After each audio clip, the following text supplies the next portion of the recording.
Hi everyone, welcome or welcome back to Science Breakdown, where I find a scientific announcement, pull apart the original research to figure out if it's an actual incredible breakthrough or just fancy clickbait. Today I will be talking about this tweet that claims that doctors are treating burns with fish. Fish on burn wounds? Really? So first, just for your general knowledge, this is how burn wounds are classified. Okay, I'm curious.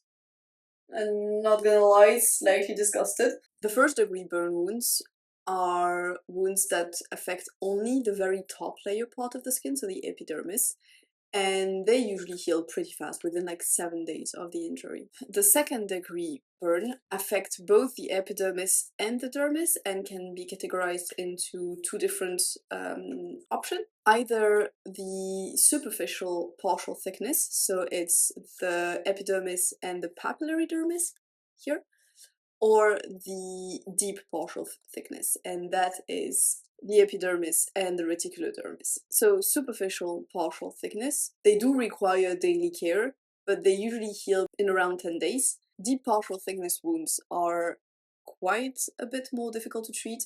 They take way longer, between 10 to 30 days, and they usually require surgical incision, so like removal of the affected tissues, and resurfacing of the wound.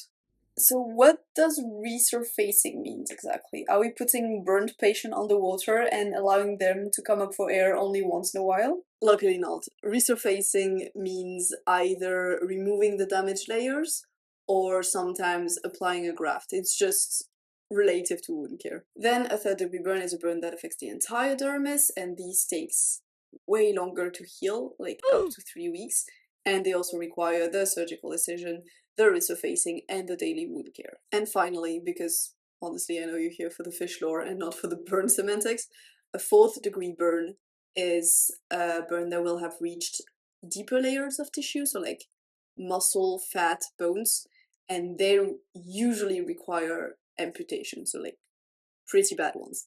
But today we're not going to talk about those. Obviously, it causes a lot more damage if the burn is on a bigger part of the body. You can get sepsis, you can get inflammation, you can get multi-organ failure, like it gets pretty bad. And overall, burn wounds cause around 200,000 deaths per year. So it's not a small number at all. Oof, that's a lot. Okay, and so what are we currently using to treat burn wounds? Apart from your weird dead fish thing. So what we can use for now are, for example, collagen arginate gauze or silver sulfadiazine cream. And this cream has antibacterial properties, so it prevents bacteria from growing on the wound, which is something you do not want. Perfect. Give me the cream. I like it much better than the fish. Sure, but the problem is that you have to change it pretty frequently, up to 11 times more often than with the fish option. And the healing is not always the best because it can cause a number of complications. First, it is painful. They can also cause keloids or hypertrophic scarring. So those are like thick raised scars that happen when you don't heal properly. You can also have necrosis. So necrosis is the cell death when your skin turns black. Not very demure, not very mindful.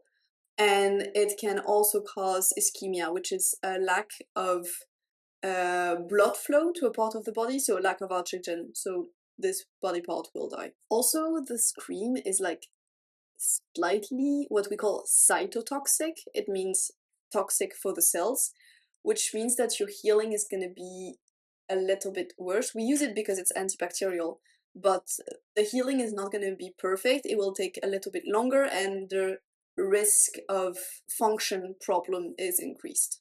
Oh, okay. Maybe not the cream? What else do you have? Autografts. Pieces of skin taken from another part of the body. Wait. You can take skin from one part of my body and then stick it over the burn? Ouch! Yes. Ouch, indeed. And also completely impossible to do if your burn is too big, because if you have a burn on your entire back, we're not going to take your entire leg skin and put it there. That's not going to work.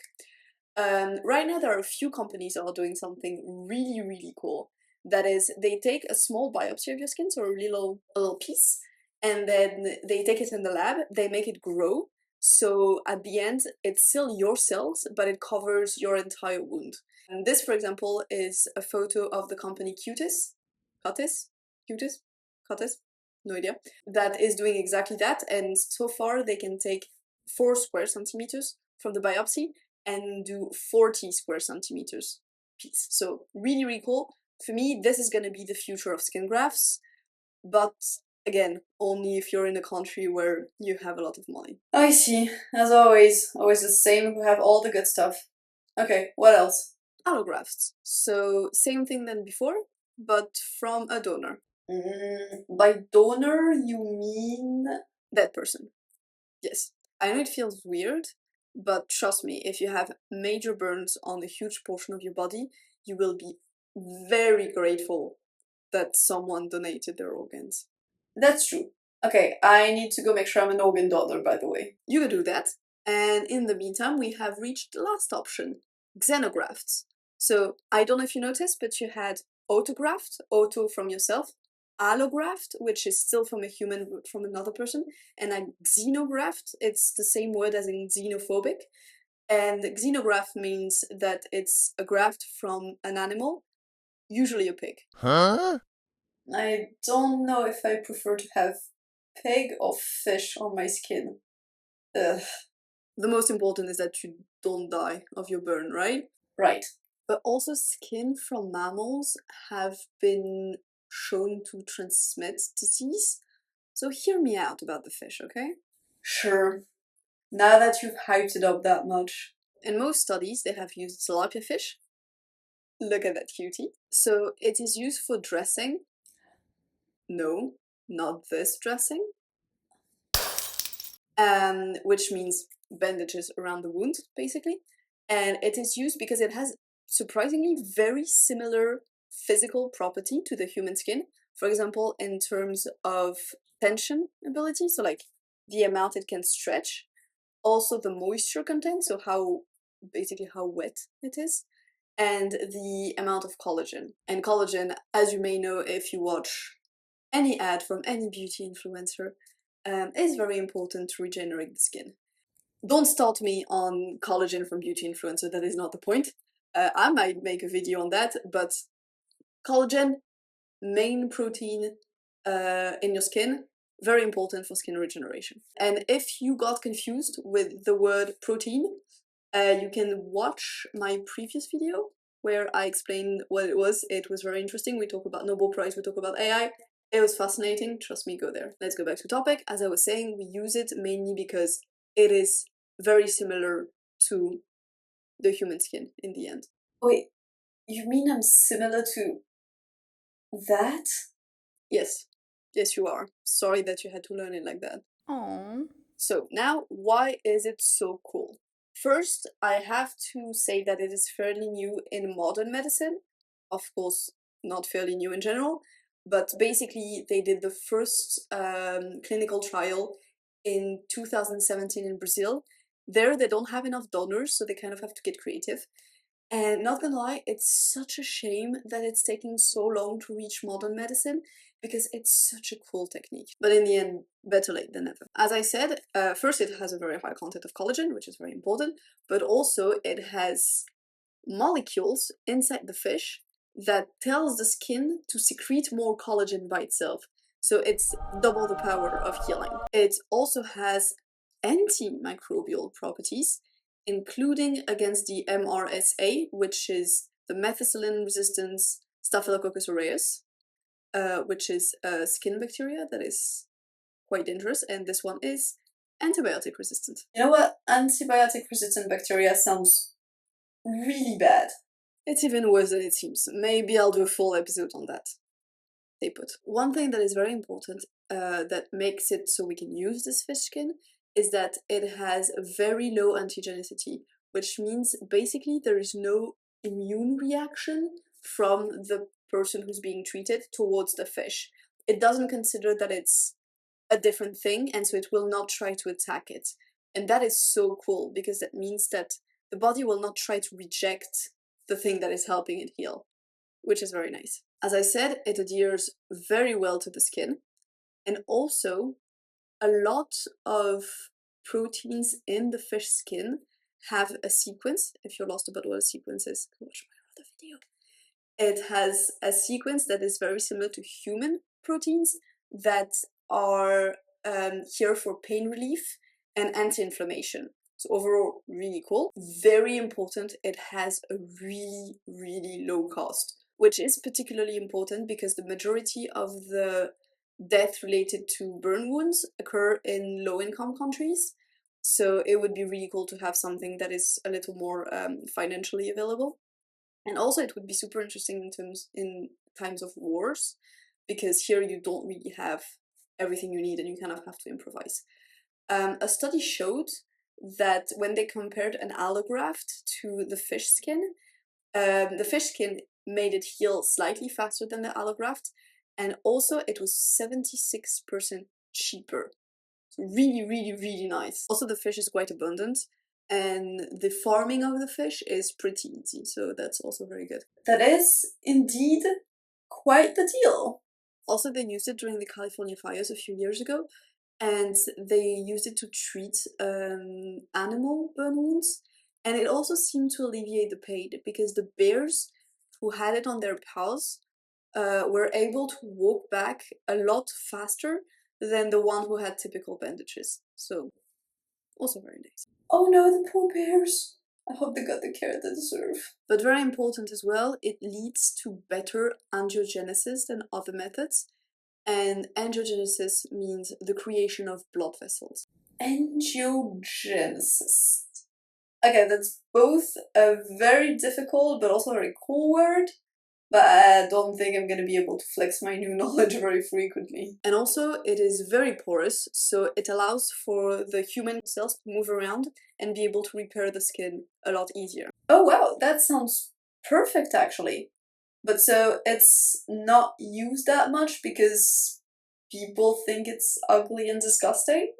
Well, first of all, if you ask me, it's not ugly. I actually find it pretty cool. No, obviously it has a few problems. No solution is a miracle one. First, it needs to be used fresh. I'll talk about it later, but in theory it has to be used fresh because the fish degrades quite fast. Pas frais? Si, il est frais. Il est pas frais. Mais si, il est frais. Il est pas frais. Ah non, il est pas frais. Mais si, il est frais. Il est pas frais. Il est... And second, there is still a risk of transmission of disease, not from the fish to the human, but from the seawater that is still could still be on the fish skin, and that could transmit disease to the patient directly. Yes, those sounds quite bad. Can we do anything for that? Yes, we can, through sterilization and preservation procedures. First, you can lyophilize the fish. So lyophilizing means that you freeze dry the fish, which is you freeze the product, then you lower the pressure, and that means all of the ice is going to transform directly into gas without going through liquid form. So it will preserve the full thing you're trying to lyophilize. And in that case, later when you want to use it, you can rehydrate it with a saline solution, and it doesn't change the collagen content, which, as you remember properly at the beginning of the video, was a very important protein for the skin regeneration. And then you can also sterilize that lyophilized fish through gamma radiations, and that allows to reduce by a lot the potential of microbial growth. And also they tested the sterilization properties. It lasts up to 30 days and it doesn't damage the collagen. So far so good. Wait, doesn't that make the fish radioactive? So no, gamma rays do not make things radioactive because it's an electromagnetic radiation, just like X-rays basically, which means that it will go into your body, mess up the DNA, kill the cells that it messed up with, but it will not leave particles that will make you radioactive. which is, for example, the opposite as if you ate plutonium. Please don't eat plutonium. Also, if you don't want to use the whole fish skin, or you don't need to use the whole fish skin, you can always use derivative from it. For example, gelatin powder that can remain stable for a while after ultraviolet radiation sterilization. That's pretty cool indeed. Yes, that is pretty cool indeed. And I am really hoping that we get an uptake in that kind of medicine. I hope we get a lot of research on it. There were quite a few papers that I managed to read, but it's still fairly marginal compared to the gold standard that we use with the cream and the gauze and everything. I think because it's natural, like fully natural, people are a bit scared of it. But it is a really, really good technique. It is really cheap. It could really save lives in some low-income countries. Not just low-income, obviously, but it would be so beneficial in low-income countries. So I'm really hoping more studies get to be done, and I hope I managed to convince you how cool this little fish is. This was Science Breakdown. Thank you very much for watching. I hope I will see you soon. And as usual, stay curious.